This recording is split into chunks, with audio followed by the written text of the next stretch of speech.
Bonjour Monsieur Soral, je suis Bernard Antoine. Je constate qu'en France, l'État a laissé Charlie Hebdo s'attaquer à deux religions que sont le catholicisme et l'islam. De ce qu'il nous est dit, l'attentat de Charlie Hebdo est dû à la caricature de Mahomet et il y a quelques jours, un prof aurait été assassiné pour avoir fait usage de la même caricature.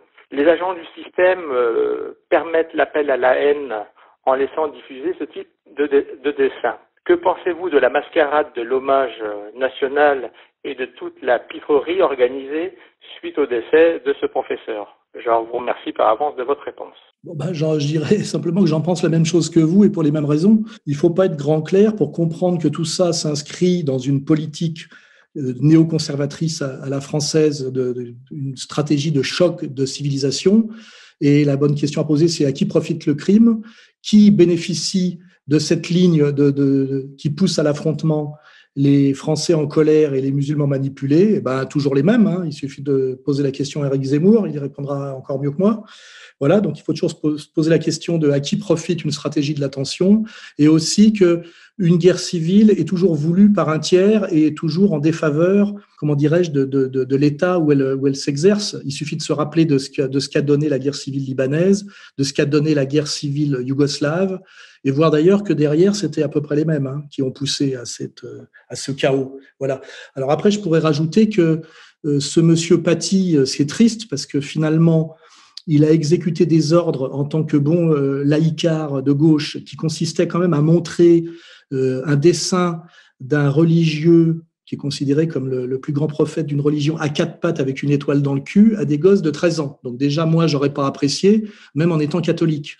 J'aurais pas apprécié. S'il voulait parler de liberté d'expression en classe, il avait d'autres sujets bien plus pertinents, qui étaient de parler de la liberté d'expression de Dieudonné ou de la mienne, qui sont bafouées systématiquement, et plus encore de celle du professeur Robert Forisson, qui a subi une vie de martyr pour essayer d'amener simplement les preuves ou les démonstrations de ce qui pensait être une vision plus circonstanciée de l'histoire récente. Voilà.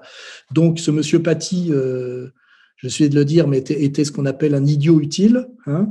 Il a été sacrifié. Alors après, moi, j'ai rien vu comme à chaque fois. On nous exhibe vaguement une tête qu'il est interdit de montrer d'ailleurs. On n'a pas vu le corps, on n'a pas vu le disparu. L'assassin, comme par hasard, a été abattu immédiatement, alors qu'on aurait pu le prendre vivant et le faire parler. Donc, ça ressemble quand même toujours à ces mêmes opérations qui sentent beaucoup les services, c'est-à-dire l'État profond français et derrière, j'ose le dire, le Mossad. Voilà. On ne voit jamais les corps, les assassins ne sont jamais pris vivants, et on nous demande de prendre pour argent comptant une version officielle qui est systématiquement s'inscrit dans un scénario de choc de civilisation violent qui permet derrière une modification de la loi, une augmentation de la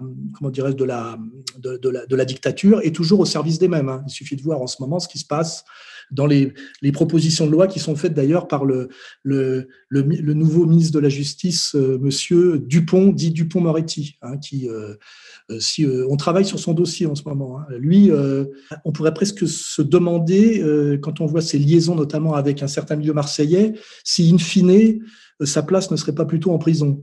Voilà, mais il y en a d'autres comme lui. Voilà. Donc, effectivement, j'en pense la même chose que vous. Tout ça est de la manipulation sordide avec des gens qui sont sacrifiés parce qu'ils ont été des idiots utiles, des gens qui poussent à la guerre civile pour maintenir leur domination illégitime sur le pays. Et je le dis, tout ça finira mal. Et tout ça, d'ailleurs, a toujours mal fini. Et je suis étonné que ces gens qui prétendent avoir une très longue mémoire et ne soient pas capables de faire une analyse objective de leur longue histoire. Voilà. Et ça rejoint un peu la première question qui m'a été posée. Et j'espère, moi, que triomphera enfin la vérité et le bien.